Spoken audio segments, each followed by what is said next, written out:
Okay, today we're going to be learning about the quadratic equation, and we are moving away from linear and moving to a different type of equation. So we're going to start off with graphing quadratics and learning about their attributes or characteristics. Okay, we're going to start here with example 1, and we have f of x is equal to x squared. And first thing I want you to go ahead and do is fill in the table and graph it. So if I plug in -2 squared is going to give me a +4. -1 squared is going to give me a +1. 0 squared is going to give me 0. 1 squared is going to give me 1. And 2 squared is going to give me 4. And again, if you have your TI-83 calculator, then you can type this into the y equals x squared. And you'd also be able to see the graph. So I'm going to graph this. I have a point at -2, 4, a point at -1, 1, point at 0, 0, a point at 1, 1, and a point at 2, 4. Now, one thing you'll notice that this is not a line. It is not linear. It is what we call a quadratic, and it is called a parabola. Okay, so parabolas, P-A-R-A-B-O-L-A. It's called a parabola, and it hits through those points in a symmetrical fashion. X-intercepts. This is what we also call the zeros. Zeros, or roots. They're also called roots. Okay, whenever we have a quadratic, we have that power to the second power. That means we have two solutions. Usually, we have two solutions. This one, we only have one. It only crosses my x-axis here at one point and one point only, and that's at 0, 0. So my x-intercept is at 0, 0, and I won't need this one. Y-intercept, that's where it crosses the y-axis. So it also crosses my y-axis at 0, 0. The axis of symmetry. This is where it becomes symmetrical, where that left side of the graph looks like the right side. We have a decrease going down, and then it turns and goes and increases and goes up. So that axis of symmetry is going to be an equation of x equals, okay? And it goes right through that vertex. So in this case, x is going to equal 0. It's going through right here. When x is equal to 0, it'll be a vertical line. That's why the equation starts with x. The vertex. That's the point where it stops going down and starts going up. Where does it stop going down and start going up? And that's at that point 0, 0. So again, our vertex here is at 0, 0. Is it a maximum or a minimum? And we're talking about the graph. Where is the maximum point or the minimum point? Well, the minimum point, it is going to be at a very minimum because this is at the bottom of the graph. Okay, and it keeps going off and forever and ever over here to the left and off forever and ever over here on the right. So in this case, our graph has a minimum. And that's also going to be a minimum, and that's also going to be at 0, 0, and that's usually at your vertex as well. Okay, it would be a maximum if the graph were flipped, and that vertex point would be the top of the graph instead of this example where it's the bottom of the graph.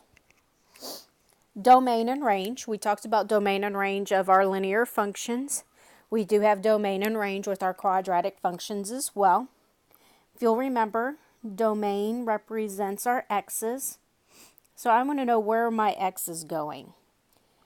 So I see this goes on forever and ever, so that's going to keep going to my left and keep going to my right. So when I'm looking at my x values, it's going to be all of them. And I can write that all real numbers.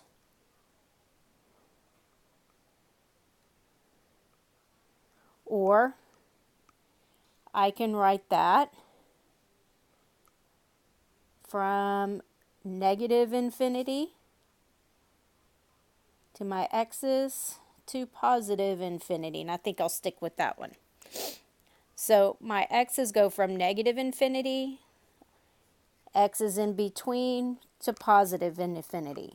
Okay, so if you'll remember, we write it with a compound inequality where we have x is greater than or equal to negative infinity and x is less than or equal to infinity. So that includes every x value.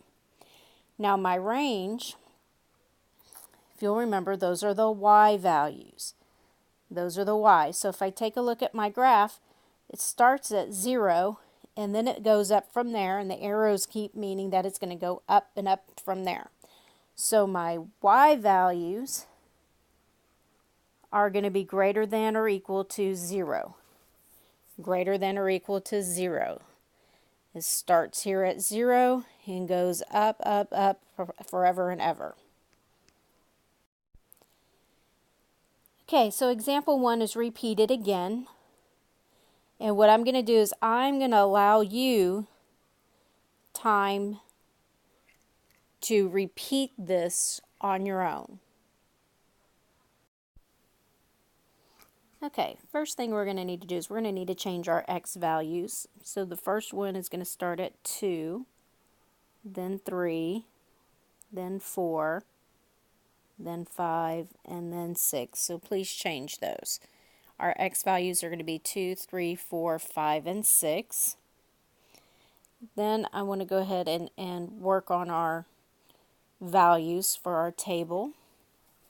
So if we have negative x squared plus 8x minus 12, and I plug in 2, that's going to be negative, and I have to take 2 squared plus 8 times 2 minus 12. Negative 2 squared, because we have to do exponents first, is 4, and then the negative comes after. Plus 8 times 2 is 16 minus 12. So negative 4 plus 16 gives me 12, and then I got to subtract 12, and that gives me 0. So my value for 2 is 0. So I have 2, 0. Now I'm going to repeat that with 3. I'm going to get negative 3 squared plus 8 times 3 minus 12. And I get negative 9 plus 24 minus 12. Negative 9 plus 24 is 15, and 15 minus 12 is 3.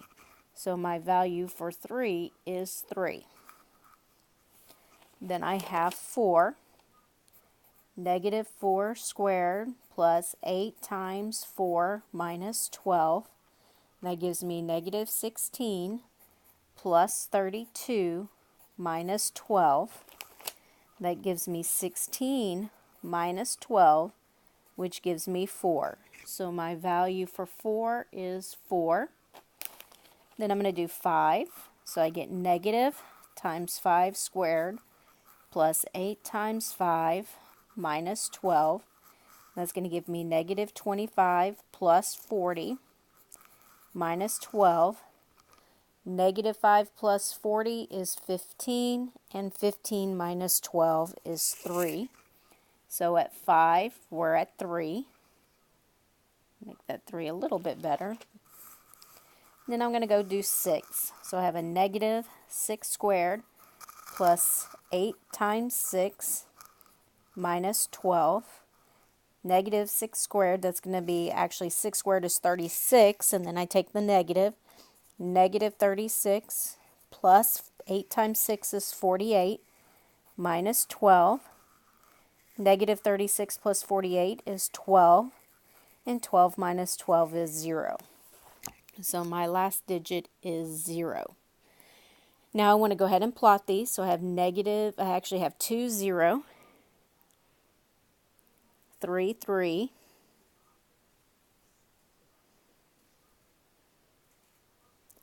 4, 4, 5, 3, and then my 6 is going to go off and it's going to hit here at 0. And I can draw my parabola through my points. Now I want to hit my x-intercepts. My x-intercepts are where my parabola hits that x-axis, and it hits that x-axis at 2, 0, and 6, 0. So those are my x-intercepts. Remember, we also called those zeros and roots. So I have 2, 0, and 6, 0. My y-intercept, where is it going to cross my y-axis? Okay, so I know it's going to be at -12, because if I plug in 0 for x here and here, that gets 0 plus 0 equals -12. So that means that my y-intercept is going to cross at 0, -12. And I just plugged in 0 for my x values. My axis of symmetry, if you'll remember, that goes through the vertex vertically. So that looks like it's going through x equals 4. So x equals 4 would be my axis of symmetry. And my vertex, that's at 4, 4, which is consistent. We see that it's symmetrical at x equals 4. Is it a maximum or a minimum? Well, my graph, the maximum value is 4, and then it goes less than that. So my value is a maximum this time because it's going downwards, and it's going to be a maximum at 4, 4, which is our vertex. Our domain, if you'll remember, those are our x's. Well, I can see that I have arrows going on either side, which means it's going to continue to go down in every direction, left to right. So just like before, my domain is going to be -infinity to infinity. So my x is between -infinity and infinity. X is between -infinity and infinity. Now my range, my y's start at 4, and then they're going down. And since the arrows are there, that means it's going to continue to go down off my page. So my range is going to start at 4, and it's going to be less than or equal to 4. Less than or equal to 4. Okay, I want to fix example 3. So this isn't really example 1 again, it's example 3. And I want to go ahead and check my table values before I start. Okay, so in example 3 here we are going to have to change our values again as well. I'm going to start our table at -1, then 0, then 1, then 2, then 3. This one's not going to be here. We'll have to erase that one. Okay, so now I'm going to have my table values. I'm going to plug in -1, so I'm going to have -1 squared minus 3 times -1 plus 5. So that -1 squared, this time that is in the parentheses because it's part of x. So that's going to square, and a negative is going to be positive. So I'm going to have a 1 left over. -3 times -1 is going to give me a positive 3 because we have a double negative, and plus 5. So I have 1 plus 3 plus 5, which is 9. So I am going to have 9 here with -1. Then I'm going to plug in 0. 0 squared minus 3 times 0, that is going to give me 5. And then I'm going to plug in 1. 1 squared minus 3 times 1 plus 5. 1 squared is 1, minus 3 times 1 is minus 3, plus 5. 1 minus 3 is negative 2. Negative 2 plus 5 is positive 3. So I'm going to have a point at positive 1, 3. Then I'm going to plug in 2. So I'm going to have 2 squared minus 3 times 2 plus 5. So that's going to give me 4. 3 times 2, negative 3 times 2 is negative 6 plus 5. 4 minus 6 is negative 2. Negative 2 plus 5 is 3. So I'm also going to get a 3 at 2. And then I'm going to do 3. 3 squared minus 3 times 3 plus 5. 3 squared is 9. Negative 3 times 3 is negative 9 plus 5. Well, 9 minus 9 is 0. And 0 plus 5 is 5. So I'm going to have a 5 here. Now I'm going to plot my points. Negative 1, 9, that's going to be way off on my graph. But I can plot 0, 5, 1, 3, 2, 3, and 3, 5. Well, I can clearly see my parabola does not cross my x-axis at all. So that means I do not have any x-intercepts. Those are not applicable. I don't have any solutions. My y-intercept, I can see where my parabola does cross my y-axis, and that's at 0, 5. I do have an axis of symmetry. Okay, if you'll remember, it's going to have to be in between, right smack dab in the middle, and what I can see is it's between that 1 and 2.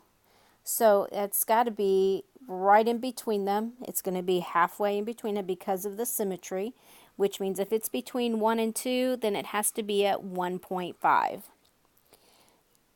That means my vertex point also has to have an x-coordinate of 1.5, and since I can plug that into the equation, I would get 1.5 squared minus 3 times 1.5 and add 5. Well, 1.5 squared is 2.25 minus 3 times 1.5, which is minus 4.5, plus 5. 2.25 minus 4.5 is 2.25 plus 5, negative 2.25 plus 5, which gives me 2.75.